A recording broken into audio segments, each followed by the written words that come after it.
Parte 5. As três penas. Continuação. Embora tenhamos ampliado o tema das três penas, não passamos ainda para o segundo passo, que é o de expressar o sentido psicológico essencial de maneira concisa. Penas representam pensamentos ou fantasias, elas se colocam, pars pro toto, como pássaros, e o vento é um símbolo bem conhecido da inspiração espiritual do inconsciente. Então este tema significaria que alguém deixa a sua própria imaginação ou pensamentos vagarem, seguindo as inspirações que vêm do inconsciente. Precisa-se seguir esse ritual, se está numa encruzilhada e não se sabe que direção tomar. Ao invés de decidir a partir de considerações do ego, espere-se por uma sugestão do inconsciente, deixando-o pronunciar-se acerca do problema.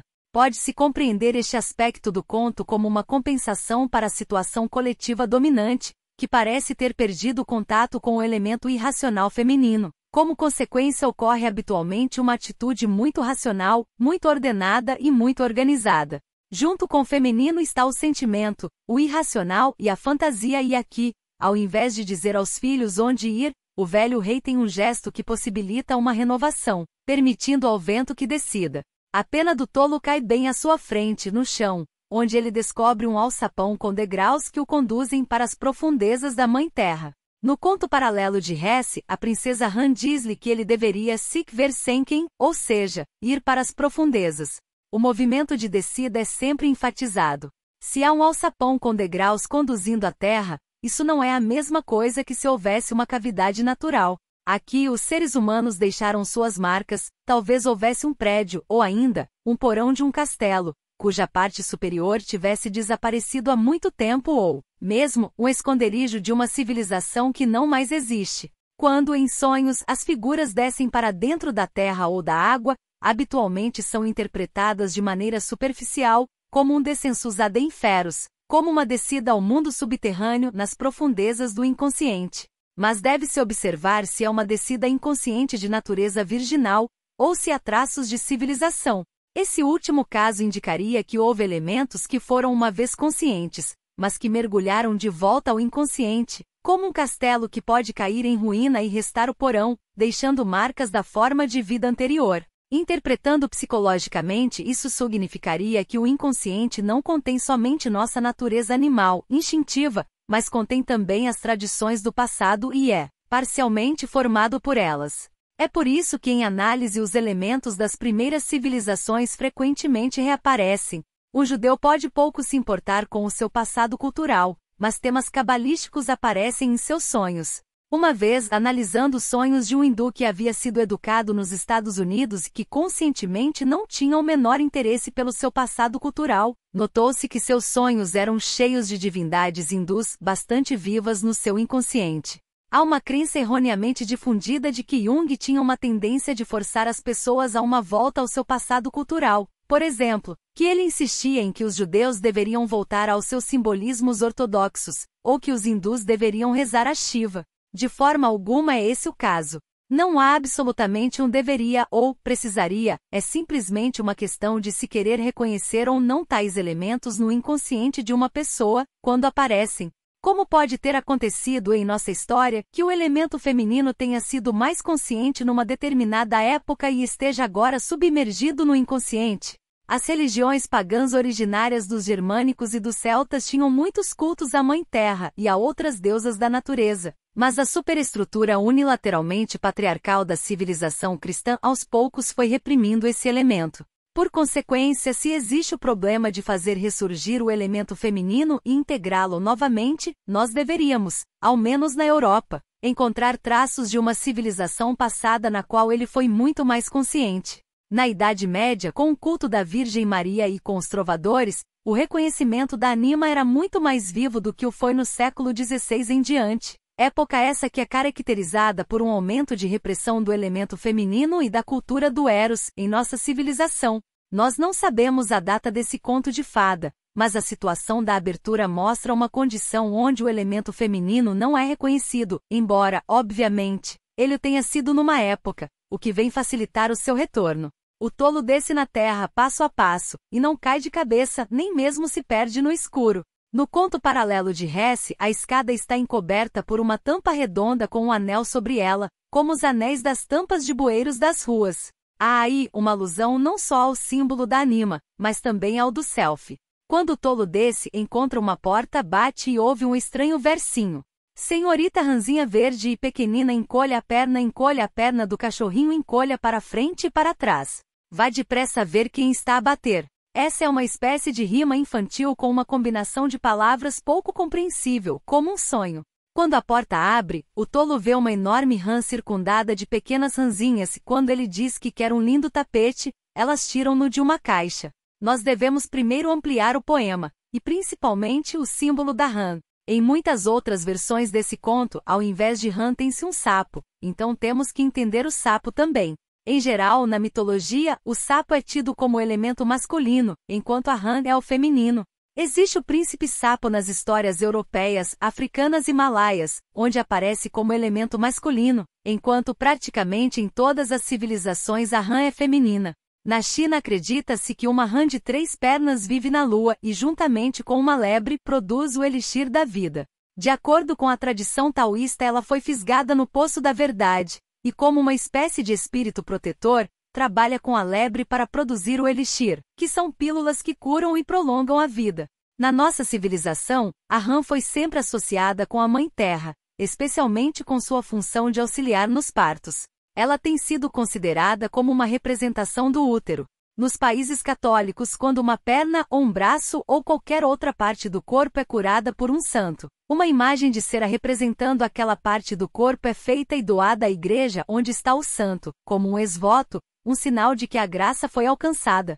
Mas se uma mulher tem uma doença do útero ou algum problema com o parto, ela não fará uma imagem de cera do útero. Sua oferta ao santo será uma rã de cera, pois a rã representa o útero 3.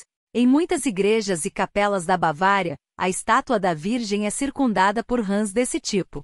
Aí a Virgem Maria tem a função da deusa grega, Artemisa Eleitia, a mãe positiva que ajuda a mulher na gravidez e na hora do parto, para que esse transcorra sem problemas. Esta analogia da rã e útero mostra como a rã, nesta conexão, realmente representa o útero materno, a mãe, exatamente o que está faltando na família real. A senhora rã sentada no centro pode ser vista como a mãe de todas as rãzinhas que a circundam. O tolo se casa com a senhora rã, ele escolhe uma do círculo, e ela se torna uma linda princesa, o que mostra mais claramente que a senhora rã é a figura de mãe e que de seu círculo o tolo obtém a sua anima. Pois, como sabemos, a anima é uma derivação da imagem da mãe na psicologia masculina. Aqui a deusa Mãe Terra ocupa o centro. A palavra encolher é bem mais difícil de compreender. Certamente na língua alemã, Utzel, a palavra original, está sempre associada à idade, velhice, antiguidade, alguma coisa que permanece por muito tempo.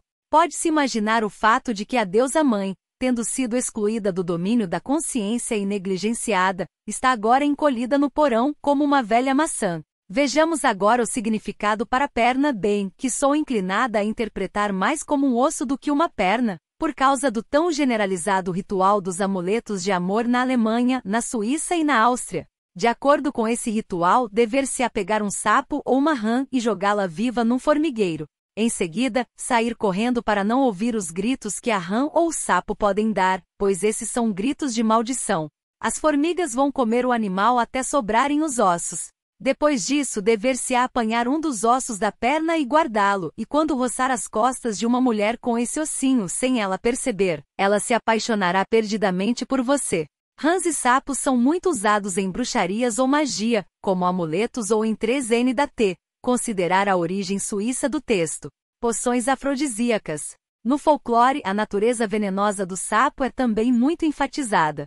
De fato, um sapo quando tocado solta um líquido que, embora não seja venenoso para o ser humano, pode causar um eczema ou uma leve inflamação na pele. Por outro lado, animais menores podem ser mortos por esse líquido.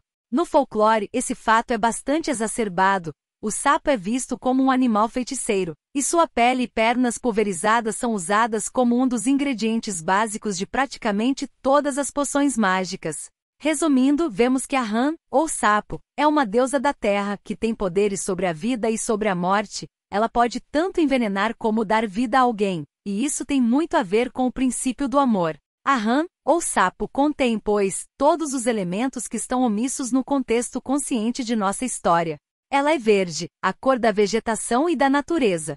A terceira linha do verso fala de Utzelbenzunchen, ou seja, de um cachorrinho. A princípio parece estranha a associação com um cachorrinho, o que fica mais claro se considerarmos a coleção de histórias paralelas de Bolt Polica. Aí encontrar-se-ão muitas outras versões, principalmente francesas, nas quais a princesa a ser redimida não é uma rã, mas um cachorrinho. Obviamente há uma mudança ou um entrelaçamento de temas, pois muitas vezes ela é um cachorrinho branco ou ainda um gato, um rato ou um sapo. Se a princesa encantada ou não redimida fosse um cachorrinho, ela estaria, obviamente, muito mais próxima da esfera humana do que se fosse um sapo. Ela teria sido negligenciada, porém, retornando ao inconsciente, no nível mais acima do que na condição de sapo ou rã, que é um nível mais baixo. Então, em algumas versões, o tolo encontra o elemento feminino ausente em uma forma não humana, como um animal de sangue frio, e em outras versões, como um cachorro, ou seja, na forma de um animal de sangue quente. A posição da senhora rã circundada por rãzinhas mostra que não somente o símbolo do feminino, mas também o símbolo da totalidade estão constelados. Agora, vejamos o simbolismo do tapete. Na civilização europeia, até seu contato com o Oriente, o tapete era desconhecido. As tribos nômades árabes, ainda hoje famosas pela confecção de tapetes, dizem que os tapetes que usam nas suas tendas representam a continuidade da terra, e que são necessários para manter o sentimento da continuidade do solo sob seus pés. Onde quer que se instalem, eles estendem um daqueles belos tapetes, usualmente com um padrão sagrado, e sobre esses, eles armam suas tendas. E a base sobre a qual eles ficam, como nós fazemos com a nossa terra. O tapete protege-os também das influências malignas do solo estranho. Todos os animais de sangue quente superiores na escala evolutiva, inclusive nós, têm uma forte ligação com seu próprio território. A maioria dos animais tem um instinto de posse e de defesa do seu território. Nós sabemos que os animais voltam para os seus próprios territórios. Foram feitos muitos esforços para exilar ratos a milhas de distância de suas casas, mas eles voltam, atravessando todas as dificuldades e perigos, e só não o fazem quando a chance de sobrevivência é nula. Então ele tenta ganhar um novo território, lutando e expulsando um outro rato do novo local. Em seu próprio território, o animal tem uma espécie de conhecimento íntimo e imediato de toda a situação, de tal forma que quando o inimigo aparece ele pode facilmente se esconder. Por outro lado, em lugar estranho, se ele percebe a sombra de um falcão, ele tem que procurar um local para se esconder, e por questão de segundos pode ser apanhado. Heinrich Ediger, professor de zoologia na Universidade de Zurique, aprofundou ainda mais essa questão e tentou estabelecer o fato de que o instinto de propriedade dos animais advém da ligação com a mãe. Ele afirma que o território original de cada animal é o corpo de sua mãe. O animal filhote cresce e vive dentro do corpo da mãe, sendo o canguru o exemplo mais claro deste fato. Mais tarde esse instinto é transferido do corpo da mãe para o território. Nós sabemos que quando os animais são capturados e transportados, fazem um território lar da jaula transportadora, e se essa for destruída e eles forem colocados imediatamente numa nova casa, podem até morrer. A caixa ou a jaula que transporta o animal filhote precisa ser sempre colocada no local que será seu novo lar, para que ele possa se aclimatar aos poucos, e só então ela pode ser removida. Novamente é o útero materno, um habitat com uma qualidade maternal, o sentimento de que é vagarosamente transferido para um novo local. Nós somos iguais. Se privarmos as pessoas idosas de suas raízes ou mudá-las de casa, elas frequentemente morrem. Muitas pessoas permanecem ligadas ao seu território de uma maneira espantosa. Se se observa os próprios sonhos durante a época de mudança, pode-se perceber os problemas psicológicos que acontecem no seu próprio íntimo. A mulher, em especial, sofre de uma maneira tremenda quando perde seu próprio território. Essa é a razão por que Jung disse, certa vez, que tinha pena das mulheres americanas, que constantemente mudam-se de um lugar para outro. Os homens suportam isso muito melhor, pois eles têm uma tendência mais errante, mas para uma mulher isso é realmente difícil. Para nós também o território significa mãe, e para algumas dessas tribos nômades norte-africanas, o tapete significa a mesma coisa, pois eles necessitam da continuidade do solo maternal e não o tendo externamente, vivendo praticamente cada noite num lugar diferente. Carregam o seu território simbólico com eles. Os povos islâmicos, bem como os judeus, não fazem imagens do seu Deus, então os desenhos do tapete são, na sua maioria, abstratos, tendo um significado simbólico. A maioria são motivos geométricos, de gazela, de camelo, da árvore da vida, do paraíso, de uma lâmpada, etc., que têm sido transformados em desenhos puramente geométricos. Especialistas em tapete são capazes de dizer se é uma gazela ou uma lâmpada que foi transformada num padrão esquematizado. A maioria dos elementos dos tapetes orientais refere-se a ideias religiosas. A lâmpada, por exemplo, significa a iluminação vinda da sabedoria de Alá e a gazela representa a alma humana à procura de Deus. Isso quer dizer que o tapete representa não só a Mãe Terra, mas também a base interior da vida desses povos. E muito frequente aparecerem tapetes desta forma nos sonhos de pessoas de nossa época. Há também a frase de Fausto: "So schaffe ich in sausenden Webstuhl der Zeit und wirke der Gottheit lebendiges Kleid 4. É o que o espírito fala quando visita Fausto no início da parte. Eu acho que Goethe obteve esse tema do mito da criação de Feréquides. Tal mito diz que a Terra era uma espécie de linho enorme, com padrões tecidos e que foi espalhado num carvalho do mundo. A partir dessas ampliações, pode-se notar que o linho ou tapete tecidos com desenhos são frequentemente usados para representar os modelos, padrões simbólicos da vida e os desenhos ou desígnios secretos do destino. O tapete figura, pois, como o esquema mais amplo da nossa vida, que nós ignoramos enquanto vivemos. Nós constantemente construímos nossa vida através de nossas decisões de ego e é somente na velhice, quando olhamos para trás, que compreendemos que tudo correspondia a uma espécie 4 do tempo assim movo o tir milenário e da divindade urdo vivo vestuário. De plano. Algumas pessoas mais introspectivas percebem isso um pouco antes do fim de sua vida e intimamente estão convencidas de que as coisas têm um padrão que elas são levadas, e que há uma espécie de desígnio secreto de cada ação e decisão efêmera do ser humano.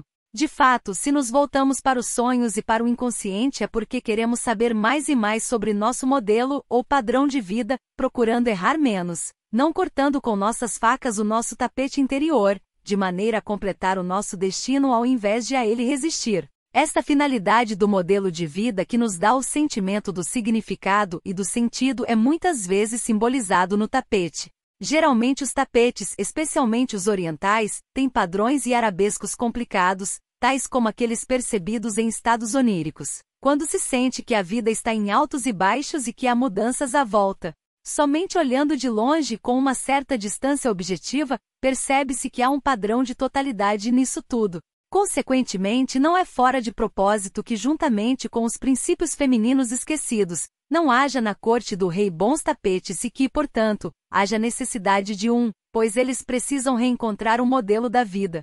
Desta forma, a história nos diz que a sutileza das invenções do inconsciente e os desenhos secretos tecidos no interior da vida humana são infinitamente mais inteligentes, mais sutis e superiores que aqueles que a consciência humana possa inventar. Não se pode deixar de ficar maravilhado cada vez e sempre, diante da genialidade deste fato desconhecido e misterioso que é o inventor dos sonhos na nossa psique. Ele seleciona elementos das impressões diurnas, das leituras feitas no dia anterior, das lembranças da infância e faz uma espécie de agradável pot-pourri. E somente quando se vem a interpretar o significado do sonho que se pode perceber a sutileza e genialidade de cada composição onírica. Toda noite nós temos esse tapeceiro trabalhando dentro de nós, tecendo temas fantásticos, mas eles são tão sutis que infelizmente para nós, muitas vezes, depois de 1 hora tentando interpretá-los, desistimos por sermos incapazes de captar seu significado. Na verdade, nós somos muito inábeis e limitados para seguir o gênio desse espírito desconhecido do inconsciente que inventa os sonhos. Todavia, isso nos leva a compreender por que esse tapete é tecido com uma destreza superior a que o ser humano possa alcançar. Naturalmente, este primeiro teste não foi aceito pelo rei nem pelos 2 irmãos mais velhos e então, um segundo teste é proposto e eles têm que encontrar o anel mais bonito. Segue-se novamente o ritual das penas, e os 2 irmãos mais velhos trazem aros de carroça sem os pregos, bem ordinários, provando-se muito preguiçosos para buscarem algo melhor, enquanto o tolo vai até a rã e obtém um lindo anel de ouro com brilhantes e pedras preciosas. O anel, como um objeto circular, é um dos muitos símbolos do self. Mas nos contos de fada existem tantos símbolos dele que temos que encontrar qual é a função específica do self neste caso particular. Sabemos que o self, sendo o fator regulador central da psique inconsciente, tem um número enorme de aspectos funcionais diferentes. Ele preserva o equilíbrio ou, como vimos anteriormente com o símbolo de herói, ele constrói uma atitude de ego em equilíbrio correto com o self. O símbolo de uma bola representaria mais a sua capacidade de movimentar-se. Para a mente primitiva, a bola era obviamente aquele objeto com propriedade espantosa de se mover a partir da própria volição, de tal forma que os primitivos podiam suprir o pequeno fato de que um empurrão inicial é necessário, pois para eles a bola é considerada como tal quando se move por sua própria vontade, sem necessidade de um empurrão. Por seu próprio impulso de vida ela se move e continua rolando através de todas as vicissitudes, obstáculos e dificuldades do mundo material. Como Jung constatou, ela representa aquela característica da psique inconsciente capaz de criar movimento por si mesma. Este fator psíquico não é um sistema que reage somente a partir de eventos externos, mas é capaz de agir por si mesmo, sem um impulso causal delineável, sendo capaz de produzir algo novo. É a capacidade para o movimento espontâneo, que em muitos sistemas filosóficos e religiosos é atribuído somente à divindade, aquele que inicia o movimento.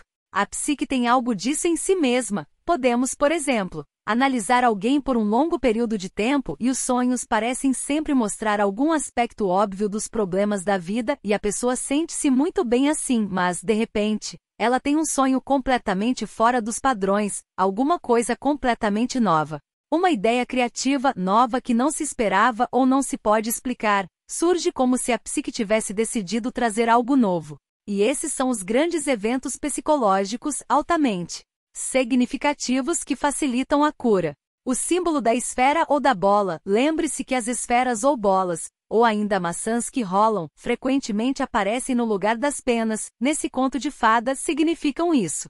Essa é a razão por que em contos de fada o herói segue uma maçã ou uma esfera que rola em direção a alguma meta misteriosa. Ele simplesmente segue a impulsão autônoma e espontânea da sua própria psique em direção a algum objetivo secreto. Eu ampliei o símbolo da bola para mostrar a sua diferença em relação ao anel e para mostrar que dizer que é o símbolo do self não especifica o suficiente, e que se precisa sempre adentrar a função particular de cada símbolo do self. O anel tem, em geral, duas funções além da propriedade de ser redondo, que o faz uma imagem do self. Ele simboliza ou uma conexão ou um grilhão. O anel de casamento, por exemplo, pode significar uma aliança com o parceiro, mas também uma algema. É por isso que algumas pessoas tiram-no e o guardam no bolso quando viajam. Então, depende do seu sentimento em relação a ele para que seja ou um grilhão ou uma união significativa. Se um homem dá um anel a uma mulher, ele expressa, saiba ou não, o desejo de se ligar a ela de uma maneira suprapessoal, de se ligar a ela não somente como um caso de amor efêmero. Ele quer dizer, isto é para sempre. É eterno. E significa uma conexão via self e não somente via caprichos do ego. No mundo católico, o casamento é um sacramento e a conexão não é somente aquela de dois egos decidindo ter o que Jung expressou como uma pequena sociedade financeira para criar filhos. Se um casamento é mais do que isso, ele significa o reconhecimento de alguma coisa suprapessoal, ou, em linguagem religiosa, entre o aspecto divino que significa o para sempre num sentido muito mais profundo do que um estado apaixonado, ou algum cálculo que a princípio fez com que as pessoas ficassem juntas. O anel expressa uma ligação eterna através do self, e sempre que um analista lida com problemas de casamento ou acompanha um ser humano nos seus últimos passos em direção à guilhotina que é o dia do casamento, ele pode observar que sonhos muito interessantes aparecem indicando que o casamento deve ser realizado para salvar a individualização. Isso permite ter uma atitude básica profundamente diferente em relação aos problemas cotidianos que possam surgir. Sabe-se que, bem ou mal, esse é o destino através do qual deve-se trabalhar para uma conscientização mais elevada, e que não se pode simplesmente jogar fora o casamento diante dos primeiros problemas surgidos. Isso é expresso secretamente pelo anel de casamento que simboliza uma conexão através do self. Em geral, o anel significa qualquer espécie de conexão e, consequentemente, ele representa aspectos diferentes em diferentes ocasiões. Para muitos rituais religiosos, as pessoas têm que tirar os seus anéis antes de iniciá-los. Não era permitido a nenhum sacerdote romano ou grego que realizasse qualquer cerimônia sacramental com seus anéis. E isso significava que ele iria ligar-se a Deus e, para isso, precisava deixar de lado todas as outras conexões. Ele precisava despojar-se de todas as outras obrigações para poder se abrir somente à influência divina. Nesse sentido, a imagem do anel significa, e no mais das vezes de forma negativa na mitologia, estar ligado a alguma coisa que não deveria estar escravizado por algum fator negativo tal como, por exemplo, o demônio. Em linguagem psicológica, isso simbolizaria um estado de fascinação e de escravidão diante de algum complexo emocional inconsciente. Ao ampliarmos o simbolismo do anel, podem-se levantar outras imagens que não significam somente o anel de colocar no dedo. Por exemplo, o círculo da bruxa, ou marchar em círculo, ou carregar um aro. Em geral, o anel nesse sentido mais amplo, tem um significado do que Jung descreve como um temenos, o espaço sagrado protegido e delimitado, seja pela circulação, seja pelo traçado de um círculo. Na Grécia, um temenos era simplesmente um pequeno local sagrado num bosque, ou numa montanha no qual a pessoa não pode entrar sem que tome certas precauções, um local onde as pessoas não podem ser mortas. Se alguém que está sendo perseguido refugia-se num temenos, ela não pode ser nem capturada nem morta enquanto estiver lá. Um temenos é um asilo, e dentro dele a pessoa é um azulos inviolável. Como um lugar do culto divino, ele significa o território que pertence a Deus. Os círculos das bruxas têm um significado semelhante. Existe um pedaço de terra delimitado, um local redondo reservado para um propósito arquetípico e luminoso. Tal local tem uma função dupla, de proteção e de concentração para o que está dentro e exclusão do que está fora. Este é o significado geral que é encontrado sob diversas formas. A palavra temenos vem de teno, cortar. Indica cortar o aspecto sem significado e profano da vida, uma parte cortada fora, isolada para propósitos especiais. Mas eu não creio que isso seja particularmente relevante para a nossa história, na qual nós temos um anel para o dedo. O anel de nossa história é de ouro. O ouro, como metal dos mais preciosos, tem sido associado em nosso sistema planetário com o Sol e está geralmente relacionado à incorruptibilidade e imortalidade. Ele é o mais duradouro dos metais e, nos tempos primitivos, era o único metal conhecido que não se decompunha, nem ficava preto, nem verde e que resistia a todos os elementos corrosivos. Os tesouros de ouro podiam ser enterrados e desenterrados após muitos anos, que eles permaneciam os mesmos, o que não acontece com o cobre, a prata ou o ferro.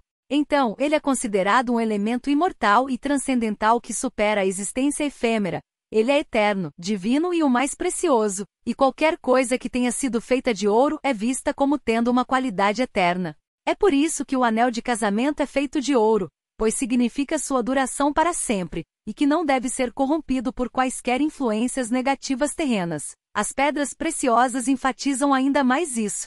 As pedras preciosas significam, em geral, os valores psicológicos.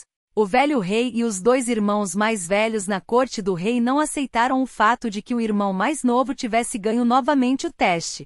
Então uma terceira prova é proposta. Agora o reino será daquele que trouxer a mais bela esposa. O tolo desce até a rã e desta vez ela não o atende tão prontamente. Ela diz, bem, a mais bela esposa. Isso não é algo que está tão à mão, mas ainda assim você a terá. Parece, então, haver um pouco mais de dificuldade desta vez, e ela lhe dá uma cenoura amarela com forma de uma carruagem puxada por 6 ratinhos. Ele toma uma das rãzinhas, coloca-a sentada na carruagem, e tão logo ela se senta e eles começam a se mover, ela se torna uma linda princesa. Então, para que ele obtivesse a mais linda mulher, ele não poderia simplesmente tomá-la como ele fez com o tapete e com o anel, mas um veículo especial foi necessário. A rãzinha se transforma enquanto se senta na carruagem de cenoura e essa começa a se locomover, carregando-a para o palácio do rei, onde somente então ela se transforma totalmente.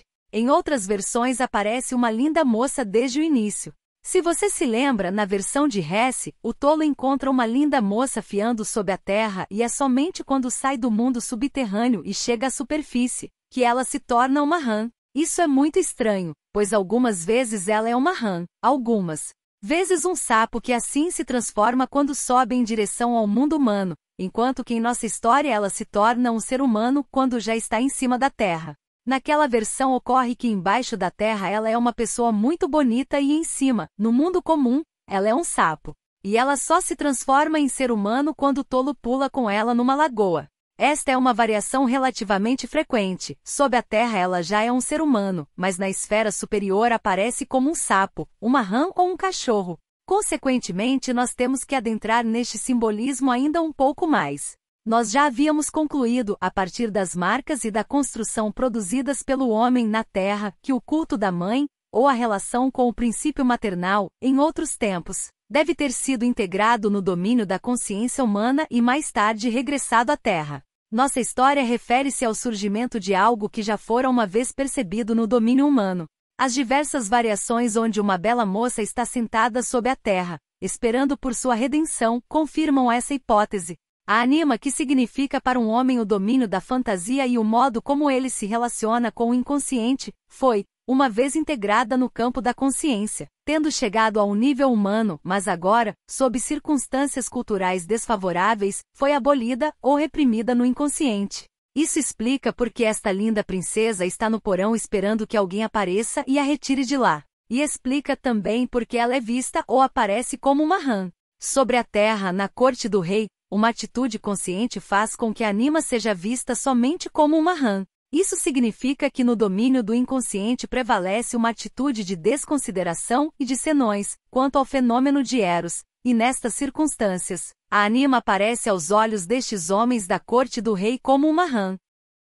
Nós temos um exemplo moderno disto na teoria freudiana, na qual o fenômeno de Eros está reduzido tão somente às funções biológicas do sexo. Tudo o que surge, ou vem à tona, é explicado com os senões da teoria racional. Freud, reconhecendo muito pouco o elemento feminino, explica-o sempre como sexo. Do ponto de vista freudiano, uma catedral gótica não poderia ser considerada senão como uma compensação mórbida da sexualidade não vivida, e isso é provocado pela forma fálica das torres. Sob tal perspectiva, a esfera da anima não pode existir. Entretanto, não somente a atitude freudiana que faz isso com a anima, pois um preconceito ou uma repressão do princípio moral contra Eros ou ainda, uma repressão do princípio de Eros por razões políticas ou outras, são exemplos de atitudes que também levam à desconsideração da anima. Todas essas atitudes, enfim, reduzem a anima a um sapo ou um piolho, ou qualquer outra forma, conforme o nível em que foi reprimida, e então, a anima do homem se torna tão subdesenvolvida quanto a função de Eros de uma rã. Uma rã, entretanto, de algum modo é contatável.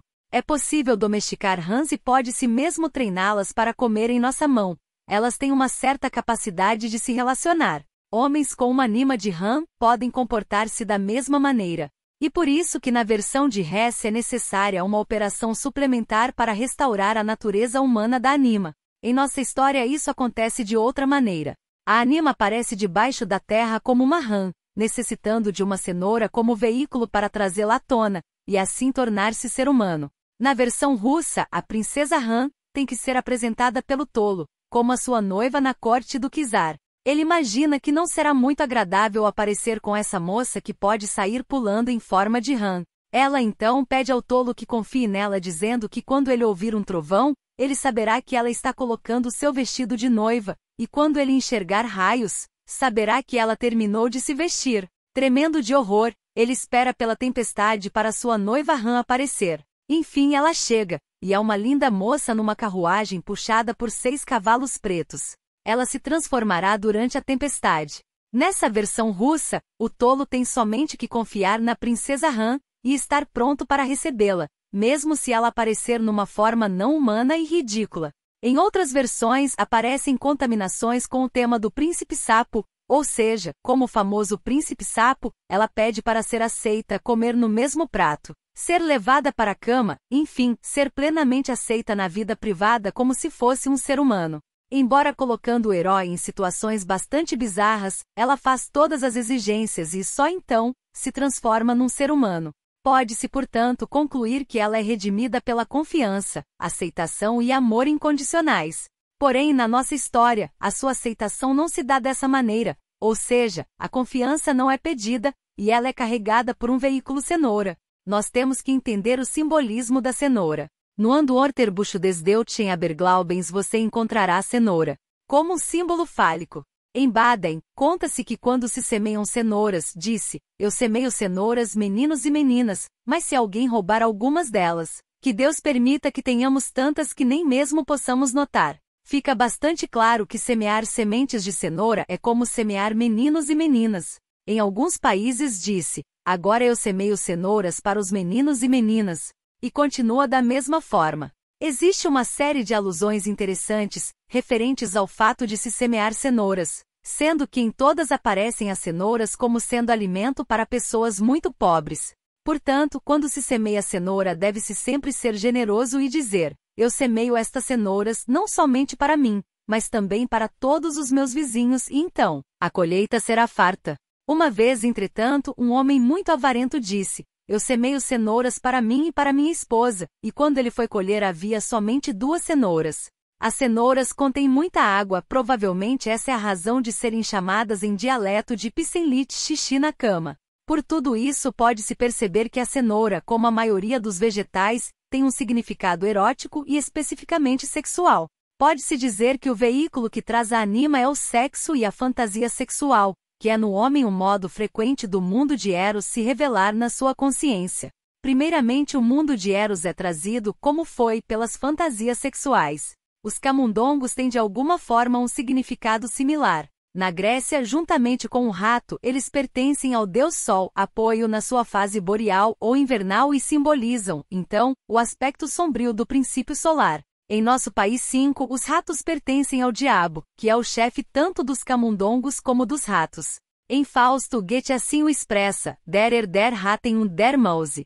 No Andorterbucho des Deutschen Aberglaubens, pode-se ver que os ratos são considerados como os animais espíritos. Na nossa linguagem eles, em geral, representam a parte inconsciente do ser humano. Por exemplo, como eu mencionei acima, um pássaro deixando um corpo significa a alma deixando o corpo. Pode acontecer também que a alma deixe o corpo na forma de um camundongo. Em certos poemas ou ritos disse que não se deve ferir ou insultar camundongos porque pobres almas podem estar habitando neles. Na literatura chinesa existe um poema de um dos mais famosos poetas chineses, que para mim, descreve de uma forma muito bonita. O que um rato significa, camundongos têm significado análogos, rato no meu cérebro. Eu não posso dormir, dia e noite. Tu me corroes e removes de minha vida. Eu estou me apagando lentamente. Ó, rato no meu cérebro. Ó, minha consciência má. Tu não me darás a paz novamente? Apesar de o rato e o camundongo não significarem necessariamente a consciência má, o poeta parece querer falar sobre um pensamento qualquer inquietante, que continuamente rói e corrói de maneira autônoma, minando a atitude de uma pessoa. Provavelmente você já passou por isso, são noites sem sono quando se está preocupado com algo e então, cada coisinha que surge no pensamento torna-se uma montanha de dificuldades, não se consegue dormir e as coisas giram na cabeça como um moinho. Isso é análogo ao fato de ser perturbado por ratos. Essas criaturas danadas roem e mascam durante toda a noite, você bate na parede e por um tempo parece haver paz, mas aí, elas começam outra vez. Se alguma vez já lhe aconteceu isso, você pode facilmente reconhecer a analogia do camundongo com os pensamentos obsessivos, um complexo que não lhe dá paz. O camundongo representa, então, estes pensamentos noturnos ou uma fantasia que lhe mordem quando você quer dormir. No mais das vezes, o camundongo também tem uma qualidade erótica. É o que se pode observar nos desenhos em quadrinhos em que a mulher está em cima de uma mesa com a saia levantada, e embaixo um ratinho correndo. Os freudianos geralmente interpretam os camundongos como fantasias sexuais. Isso é verdadeiro quando o pensamento que corrói é uma fantasia sexual, mas, na realidade, isso pode significar qualquer espécie de obsessão que constantemente perturba a consciência de um indivíduo. A cenoura significando sexo e os ratinhos, significando as preocupações noturnas e as fantasias autônomas, trazem a anima para a luz. Eles parecem ser a subestrutura da anima. Quando o tolo traz a ranzinha juntamente com o veículo, ela se torna uma linda jovem. Isso significaria praticamente que se um homem tivesse a paciência e a coragem de aceitar trazer à tona, à luz, suas fantasias sexuais noturnas, para ver o que elas carregam, deixando-as prosseguir, desenvolvendo-as e posteriormente escrevendo-as, possibilitando, assim, uma ampliação maior. Então, toda sua anima viria à tona. Se quando estiver rabiscando um desenho disser, o que estou fazendo aqui? E desenvolver, então, a fantasia sexual que expressou em seu desenho, toda a problemática da anima emerge, e muito. Provavelmente a anima será mais humana e menos semelhante a um animal de sangue frio. O mundo feminino reprimido emerge com ela, mas o primeiro fator desencadeante é frequentemente uma fantasia sexual, ou uma obsessão como olhar as curvas das mulheres quando se está num ônibus, assistir a stripteases, etc. Se o homem deixar tais pensamentos aparecerem com todos os conteúdos paralelos, ele poderá descobrir sua anima ou redescobri-la, se por um tempo ele a reprimiu. Mas se o homem negligenciar essa relação, ela submergirá de vez, e a anima descendo para o inconsciente, de pronto torna-se obsessiva, uma fantasia importuna. Ela se transforma, por assim dizer, num camundongo. Também o terceiro teste não convenceu nem o rei nem os dois irmãos mais velhos, e aqui tem-se um tema clássico, ou seja, os contos de fada apresentam sempre 3 etapas e mais um final. Pode-se observar que o número 3 tem um papel importante nos contos de fada, mas quando eu conto normalmente dá 4. Aqui, por exemplo, existem 3 testes, é verdade: o tapete, o anel e a dama. Mas existe o teste final que é pular através do anel. Se se observa mais apuradamente, então, pode-se ver que esse é o ritmo característico dos contos de fada. Existem 3 ritmos semelhantes e então uma ação final. Por exemplo, uma moça perde seu amado e tem que encontrá-lo nos confins do mundo. Ela vai primeiro ao sol, que lhe mostra o caminho da lua, que lhe mostra o caminho dos ventos da noite, e então ela encontra como 4º estágio o seu amor. Em outros casos, o herói encontra 3 eremitas, ou 3 gigantes, ou tem que vencer 3 obstáculos.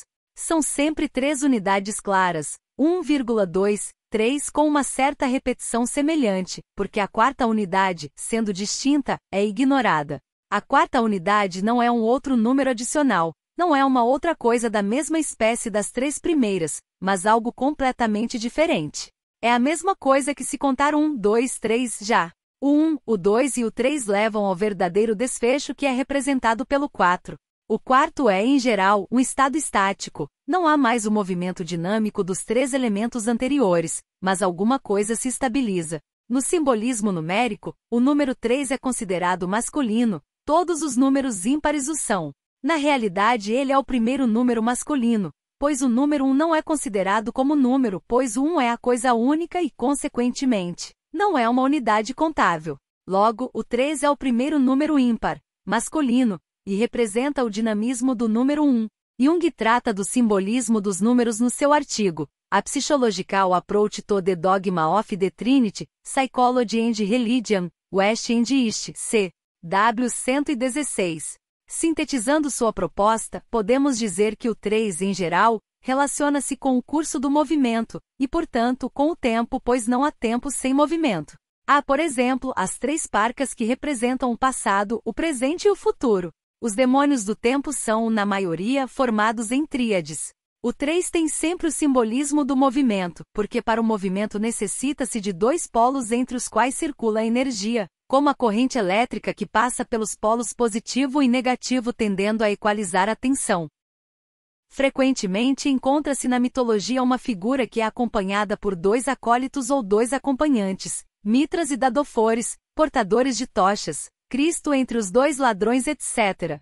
Tais formações mitológicas de tríade significavam a unidade e suas polaridades, o centro unificador entre os 2 polos opostos. Uma certa diferença tem de ser feita entre 3 elementos da mesma espécie, e um grupo de 3 onde existe um elemento central e 2 opostos. Neste último caso, os 2 opostos aparecem como ilustração do que está contido na totalidade, ou seja, há um dualismo que um terceiro elemento unifica. Basicamente, não nos afastamos nunca da linha central, se mantivermos em mente que o terceiro elemento relaciona-se com movimento e tempo e, em particular, com o movimento inexorável e irreversível da vida. Essa é a razão por que nos contos de fada, a história, toda a peripécia, aparece quase sempre dividida em 3 fases para depois aparecer a 4ª como uma solução feliz ou catastrófica. A 4ª fase conduz a uma nova dimensão, que não é comparável com as 3 etapas anteriores.